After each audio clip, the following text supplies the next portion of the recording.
Hi everyone, thanks for this episode of Nick Egan Times. In this episode, we have a sensational, inspiring, and legendary guest. We have the multi-talented athlete and former Olympian Bill Schuffenhauer. Bill is a United States three-time Olympian, silver medalist, and motivational speaker. Bill has achieved remarkable success despite an unbelievably challenging upbringing growing up to defy all the odds. Bill has an incredible story of inspiration of how he overcame significant adversity growing up to become a three-time Olympian and to have won a silver medal not only for himself but his nation at the 2002 Winter Olympics in Salt Lake City, United States.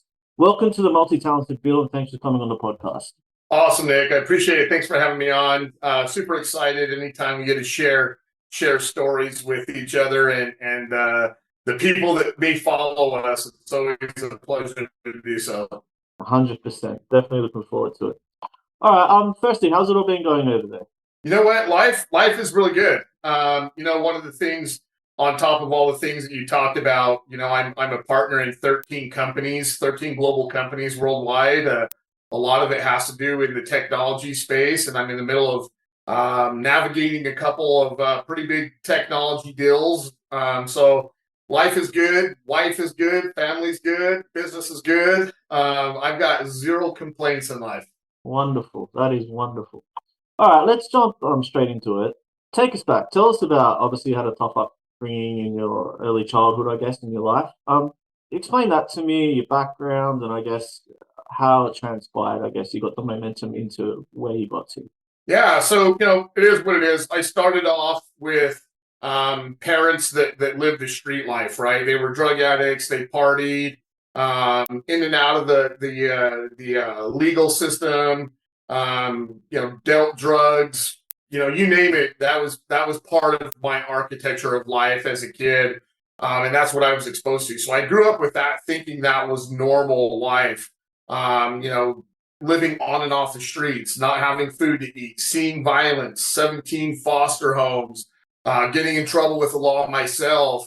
And at a young age, I just realized that I wanted something more for myself. I thought more with the end in mind, that one day I was going to want to have a family and provide for them. And one day I was going to, want to do different things that I just didn't have any exposure to as a kid.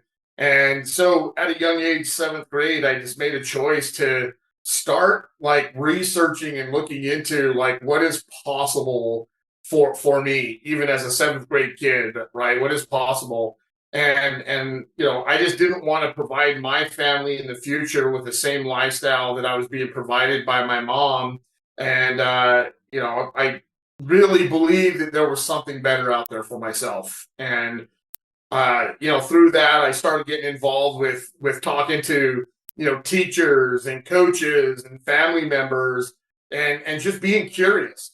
That's literally kind of wraps up my entire life, is that I'm always curious to what's possible for myself or anyone else. And came to the conclusion that there was something better on the other side of the fence. There was opportunities. There was a future for me outside of growing up, like, with how my mom, led us through the life. And, I'm not here to talk negatively about her. She did the very best that she could with the tools and resources she had. But I just realized at a young age that we live in this omnipotent universe, that anything is possible. And I wanted to find out what that was for myself. And so I got, at a young age, got involved with school first, because if my grades weren't good, then I couldn't do the other things. So got really interested in what school really meant for someone like myself.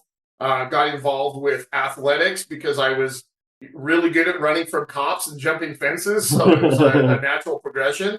Once I got a taste of what it was like to be on the team, I really just looked at the past of what I was exposed to and said, I'm never going back to that. I'm never going back to that chaotic life of drugs, alcohol, street life, gangs, in trouble with the law, courts, and all that stuff.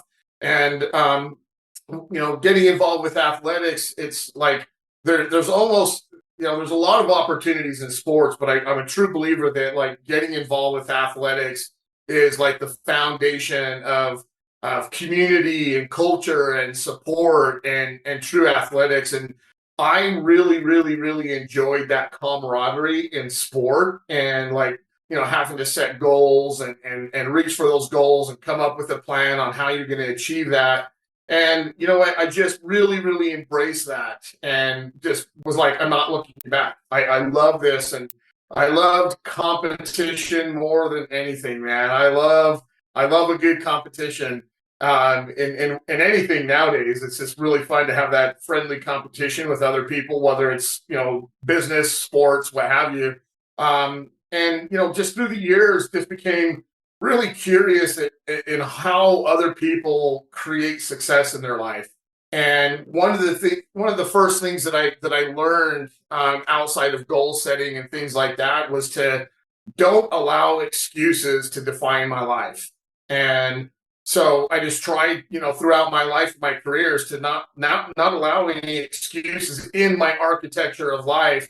And if I didn't know the answer for something, or if I couldn't do it at the time, go back to that being curious and asking questions all the time. And for me, that was like the catapult for me to really step away by choice from that lifestyle of getting in trouble all the time and so on and so on. So, that was like the foundation of where I started for myself, and a kid not knowing like what the big world had to offer. Even though I didn't know what it had to offer, I knew it had something better than what I was exposed to, and just found passion in that and went after it. That's truly inspiring. It's remarkable. How do you think you gained the resilience? Because you need to have obviously a lot of resilience. There's going to be a lot of adversity. Yeah, how did you gain that, or how did you get that? Because it's not many people have that too. It's hard to actually have, right? Yeah. It honestly goes back to the comment I made about not making excuses in life. Typically no fault to other people, but we tend to make a lot of excuses for our situations, right? And we miss out on the opportunity to say, you know what? For me, I was going through a very difficult life as a kid, and realized that was actually a strength, right? Going through all that hard stuff was very, very difficult, and realizing that I've already been through some hard things, right? And I can utilize that is like encouragement to tell myself I can do harder things in life as I go along. And so, that resilience started off with getting involved with sports, but utilizing my past as a tool to turn a negative into a positive. And when you align yourself too with the right people, that definitely helps out a lot. I have a lot of clients that I coach, from individuals to Fortune 100 executives around the world. And we sometimes tend to isolate ourselves and not reach out for help. And I'm a true believer that we're put on this earth to support one another and be of service to one another. And another thing I learned at a young age, and through those things and through that support and through realizing and being accountable to yourself, that really just helped me build that resilience in everything I do. And instead of looking at like negative situations as quote unquote negative to like hold me down, I look at it and I welcome it as an opportunity to get better at what I do.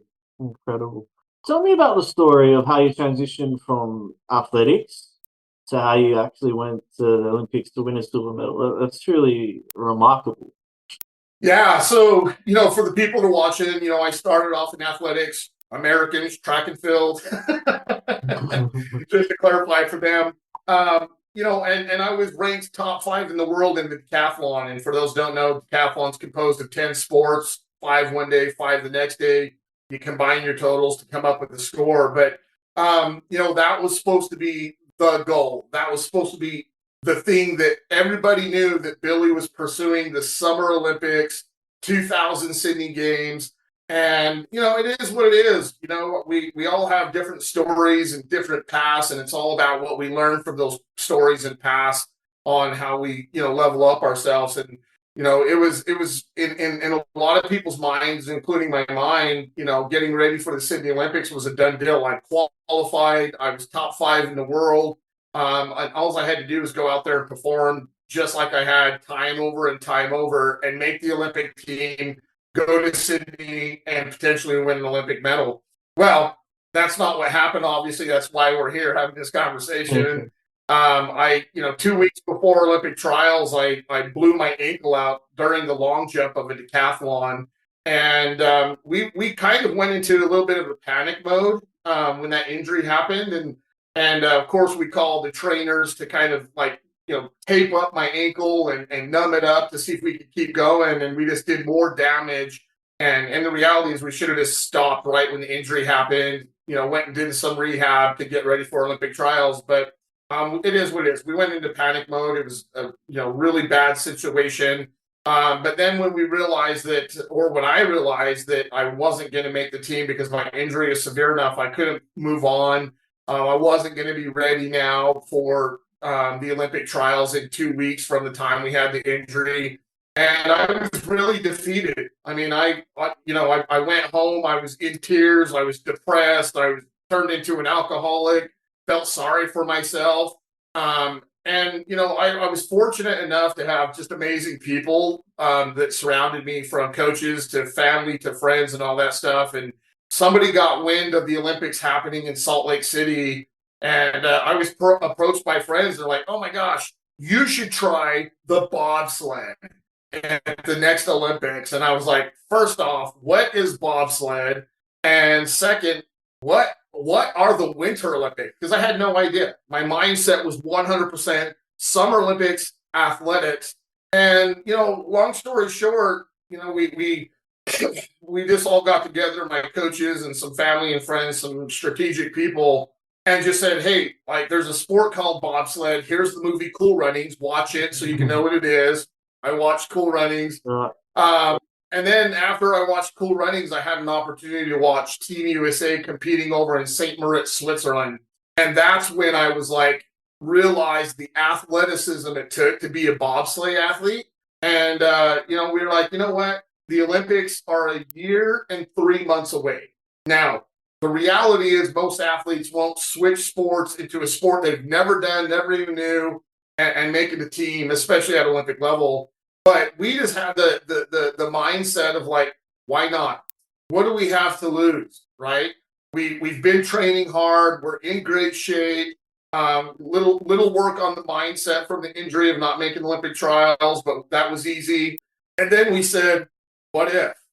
What if we really did pull this off and made the Olympic team, and we could create the story of this kid who grew up on the streets of Salt Lake City and turned his life around to make the Olympics in Salt Lake City. And we're like, man, that would be a good story and maybe a movie someday.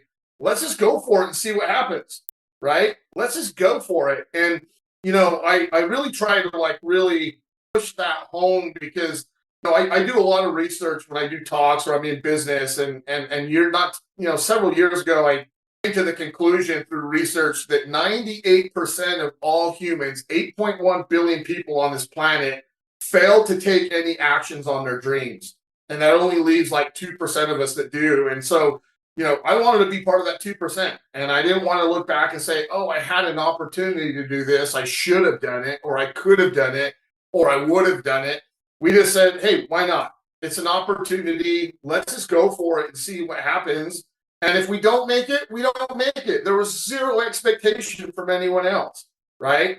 And so we went for it. And, the first team I made was a lower level, U.S. team. They were probably ranked maybe 5th or 6th in the USA. No global ranking whatsoever. And I was with that team, and we went to America's Cup and won gold in 2-man and 4-man, and came to the America's Cup in Calgary and won gold and in both 2-man and 4-man again.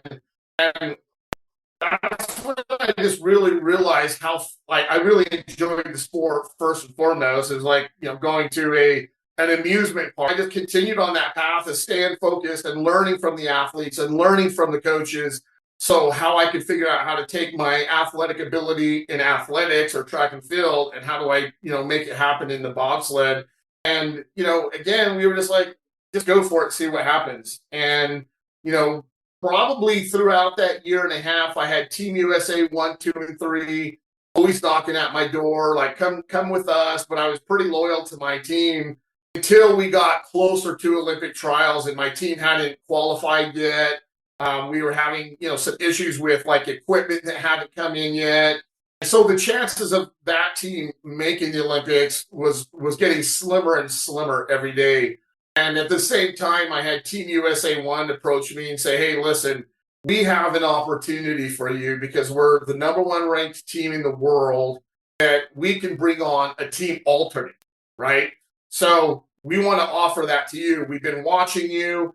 We watch your athleticism. We watch how focused you are. You're a student of the sport, and you would probably be the best fit for our team." And the reality is, Nick, that pissed off a lot of other athletes who've been in the sport for a long time, right? The new guy shows up, makes it on the Olympic team as an alternate. But, I obviously I agreed to it after talking to my team. They gave me their blessing. And, I got my first berth into the Olympics as an alternate. And, I was carrying bags for the guys and taking care of their stuff and just being the donkey of the team. But I didn't care, right? I was on an Olympic team as an alternate. And, as time went by, bobsled driver Todd Hayes on this team, basically said, "Hey, listen, a lot of coaches are mad. A lot of athletes are mad that we chose you because you haven't been here. We weren't going to plan on competing in the trials, but we want to prove a point that you were the right choice." So I jumped in and went from being an alternate to an actual body on the sled. And we dominated at the Olympic trials. We beat everybody in 2-man, destroyed everybody in 4-man. And that kind of gave like clarity to the rest of the team and the coaches, like, yeah, he's the right guy. But I was still an alternate because there was, we didn't lose anybody.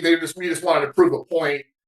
Getting ready for the 2002 Olympics, yes, there was a bunch of media, like, the local boy made the team and it was all amazing, but I was still an alternate. And fortunately or unfortunately, however you want to look at it, for me, fortunately, one of the athletes on that team got kicked off the Olympic team for taking a banned substance that he didn't know about, sadly enough.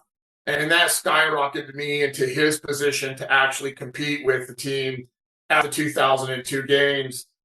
You couldn't have asked for a better script than that to work out the way it did with the timeline that we had of a year and a half. And then we go on to compete at the Olympics, and Team USA had not won an Olympic medal in the games in 46 years.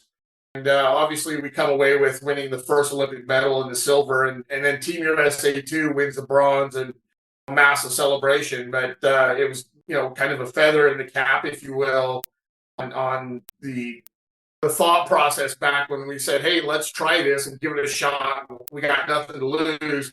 To now we're standing on the podium home in Salt Lake City in front of family and friends that know me and have known me for years, waving, the American flag and holding up that Olympic medal. And so it's just amazing and a blessing to be part of that and be a part of history.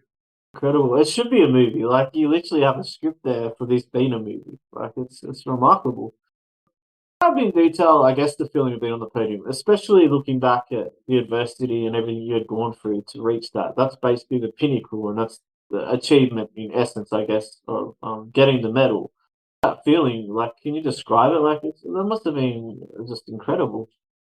Nick, it's a question I get asked all the time. What was it like to stand on the podium in front of your hometown, literally blocks away from where you were homeless? And I don't even have words to like describe other than it was the one of, next to my kids being born, was the most amazing feeling and the most amazing accomplishment that I've ever had in my life. And, at the same time too, it just in my head, I was just like, it goes to show you with the right mindset and the right people around you and goals and strategic, planning and so on, that we can accomplish anything we want in life. And again, as long as we get rid of the egos and get rid of the excuses in life, the only people that are stopping us from achieving what we want is ourselves.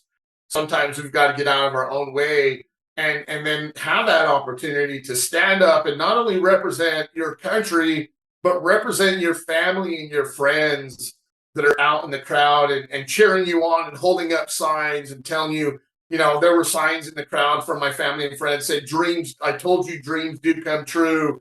And it is what it is. I was in tears, man. Like I was in absolute tears of joy, standing up there and realizing that this dream, this goal that we had accomplished was so big.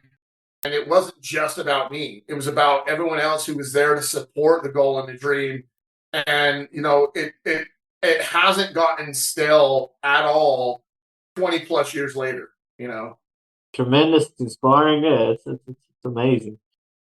Best piece of advice you've ever received? It's funny because that's a question people always ask, and there's not one single best piece of advice. There's a multitude. If I were to say, things that there's so many that resonate with me, and I've created a lot of my own quotes, but at the end of the day, when we take 100% accountability for our own life, it's possible, right? And I say that because a lot of times as human beings, we want to point the finger and not take the blame for situations or what have you. But I've found throughout my life in both sports, relationships, and business that I take 100% accountability for everything. And when I do that, then I have more of an ability to really control the outcome that I want, right? And I work with Jack Canfield on a regular basis. For those that don't know, he's the creator of all the Soup for Your Soul books. And he taught me that E plus R equals O. You have an event in life plus your reaction or your response.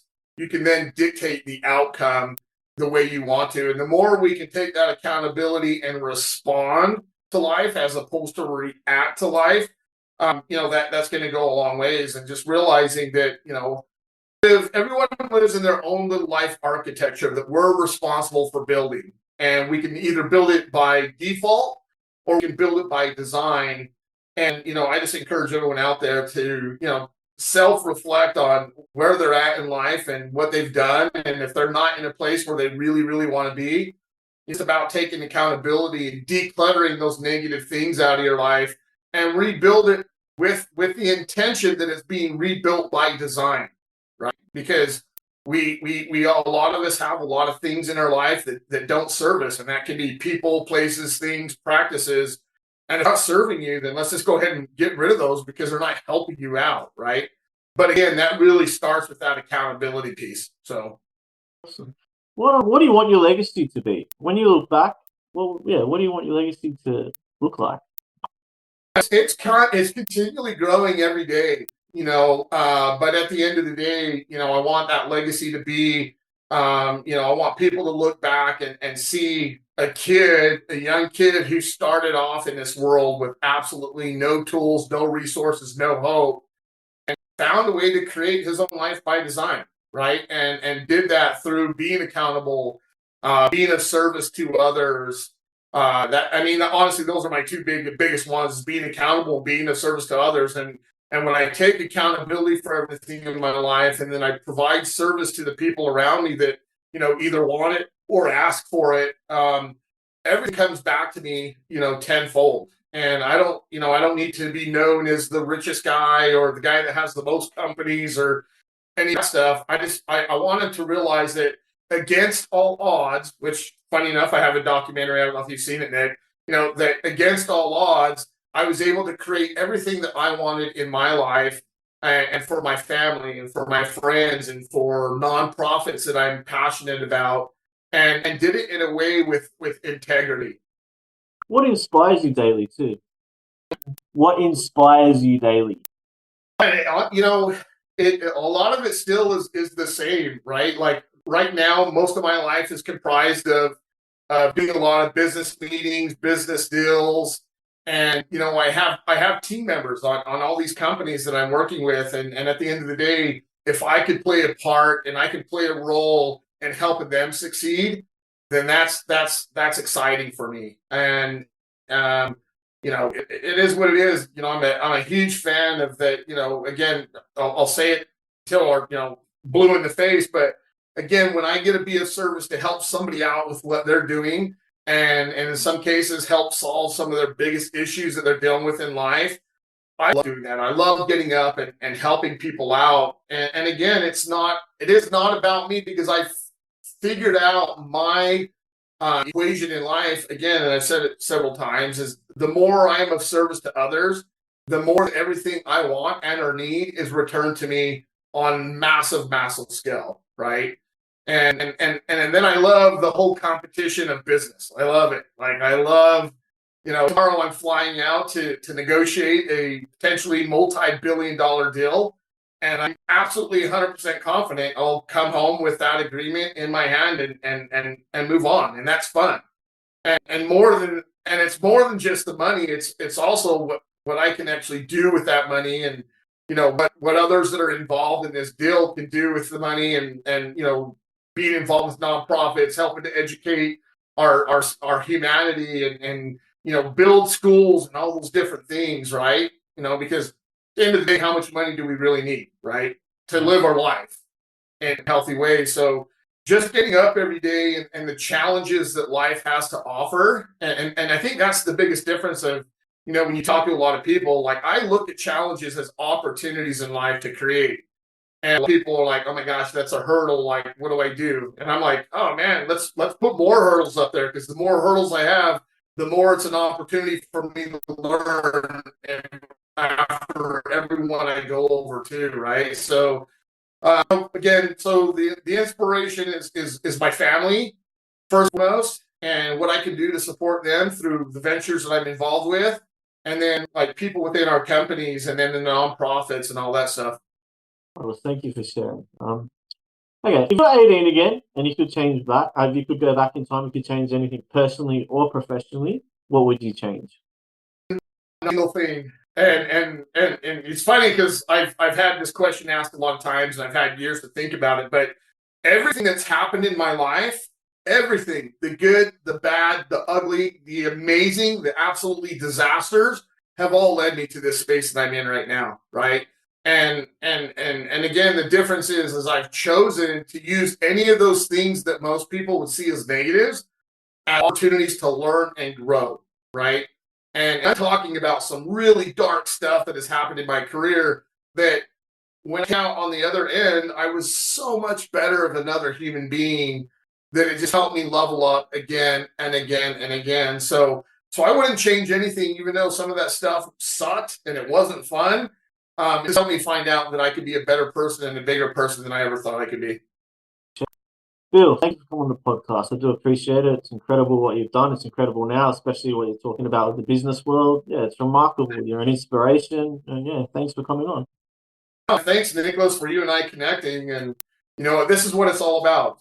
People like you and I, creating opportunities and messages for other people to understand what really is possible, and I've been one of those guys, and many times I've been in a really dark place and I didn't really see what's possible. And now that I've been able to overcome all that stuff, I have an opportunity to stand before people like this and say, you know what? This is an omnipotent world, and whatever you want to happen, it is possible. It's sometimes harder than, some situations, but we can create, and we can create on a massive level, and just do what we want. So thank you. Definitely. I couldn't agree more. Well said. Thank you.